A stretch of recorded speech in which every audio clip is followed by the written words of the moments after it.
dan bursa nih bisa punya otak yang agak logis, ya kayaknya ngaco juga ya di Indonesia masa investor kripto lebih banyak dibanding investor saham padahal kripto itu nggak jelas gitu kan. Tapi kalau dari yang dinyatakan oleh regulator, sebetulnya serangkaian kebijakan percepatan ini juga akan dilakukan ya, Mas Ben, demutualisasi bursa efek, transparansi data kepemilikan saham yang di bawah 5% tadi yang tercecer di mana-mana sampai free float yang akhirnya dinaikkanlah ke 15%. Tapi kalau melihat hal-hal ini, poin-poin tadi, dampaknya sebetulnya ke depannya gimana ya? Udah kebayang belum Mas Ben dari perbaikan ini sendiri, apakah memang akan sesignifikan itu nanti di lapangan? Kalau saya lihat seharusnya iya, karena jadi makin banyak saham yang kita bisa beli.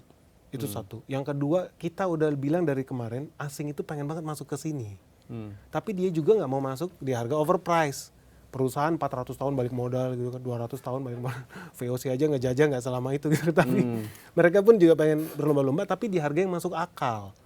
Bursa kita dibikin jadi lebih sehat. Teman-teman investor di Indonesia pun banyak yang pengen masuk ke dunia saham, banyak. Anyway, penetrasi investor kita kan masih kecil, masih di bawah 20 juta deh. Harusnya kita bisa sampai 100 juta orang loh. Tapi kan orang masih ada, ini bener nggak? Gue bisa kasih trust nggak? Nah ini momennya ketika kita perbaikin ini, free float makin banyak, saham yang beredar di publik juga makin banyak. Dan bursa nih bisa punya otak yang agak logis, ya kayaknya ngaco juga ya di Indonesia masa investor kripto lebih banyak dibanding investor saham padahal kripto itu nggak jelas gitu kan. Nah ini bisa momentum dan teman-teman akan rugi kalau hari ini tidak jadi investor. So imagine lah sekarang itu mungkin IHSG ada di 8 ribuan, mungkin cuma 20 juta orang, hanya sampai 20 juta bahkan yang punya rekening RDN.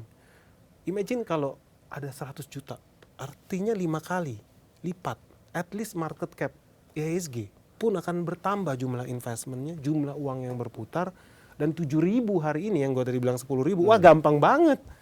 7.000 begitu bertambah jumlah investornya 5 kali lipat, ya udah jelas market cap IHSG bakal naik juga.